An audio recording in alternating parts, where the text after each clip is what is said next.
The Chief Executive Officer of the famous brand Unilever, Alan Jope, will be retiring in the year 2023. Alan plans to retire after 5 years in the role. He said that the board will start a formal search for his successor. He said in a statement that growth remains Unilever's top priority in the quarters ahead. Over 4 million loan defaulters will be removed from CRB and other blacklists as from November. The President Ruto met with officials from Treasury, Central Bank, Safaricom, KCB and NCBA. First, I am very happy that between 4 and 5 million Kenyans will by beginning of November, they will be out of the blacklisting. That is very important. Very important because these 4 million Kenyans have been excluded from any formal borrowing because of blacklisting, and they have been left at the mercy of Shylocks and predatory lenders that exploit them, and many Kenyans pay as much as 1,000% for credit.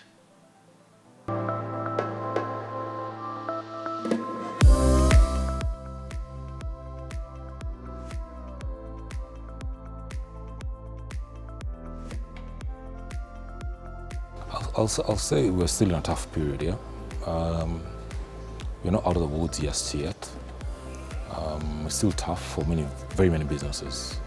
A very big percentage. I've had people complaining. I've had some sentiments here and there, and I know for sure we're not back on track. So I would say we can still, we're still building up to it, but as of now, I don't feel we're back. We're back there yet. We're still facing, or we still have, we've still been hit, and we're still recovering from the same. Yeah.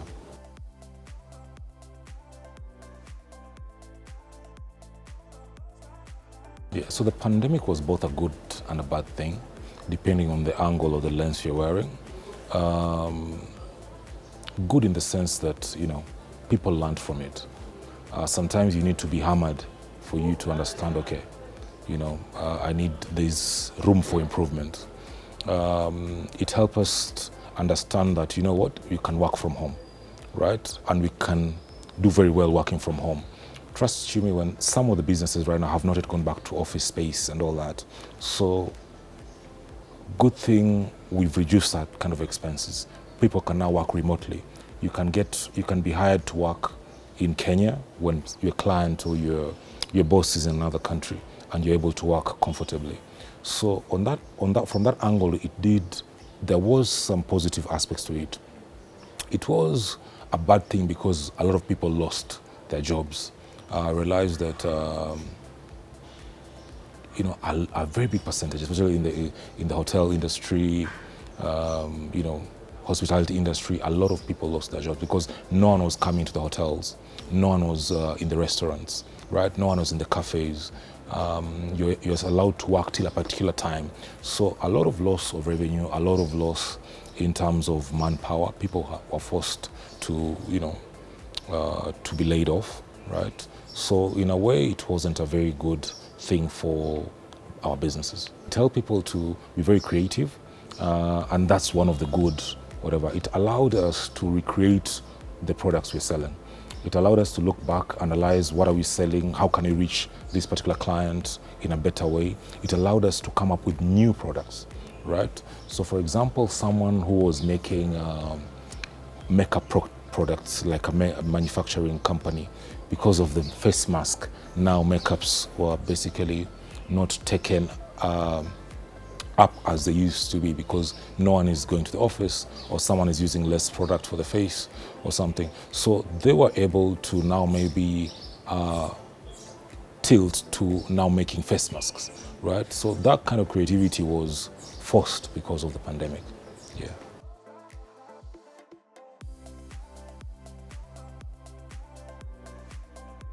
there's some adversities where you can't prepare. There's some things just God decides that, this is happening, there's nothing really you can do.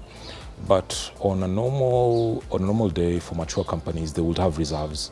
Realize people like Google or some other big brands, they wouldn't even feel this particular.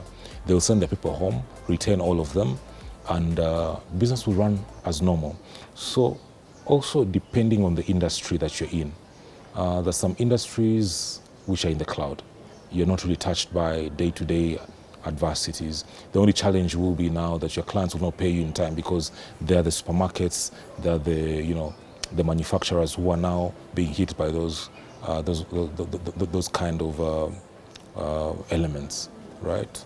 So I don't know how to put it, but depending on the industry, some people do not really have to prepare so much or are mature enough to take up any kind of challenge without feeling a lot of pressure. But for the young businesses, it will be wise to plan long term, right? A small percentage maybe needs to go into a reserve as your profits come in. Yes.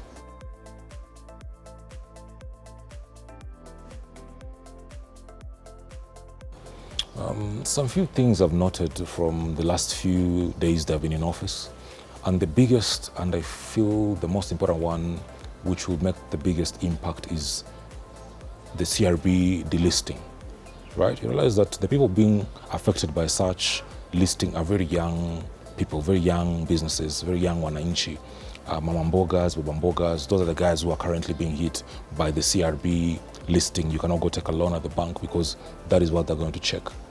So to them, opening up the doors for 4 million people with one click is really very impactful. It's very, very impactful, and you'll basically see the economy rise. Because now, because of delisting of maybe a few shillings, which he couldn't, whatever, they can now go back, take up more money, and plan better, wiser. So I feel that one specific item was very impactful, and it will really make a lot of impact. The fact that they went back and looked at the farmers, the base of every economy is food, right? It's farming.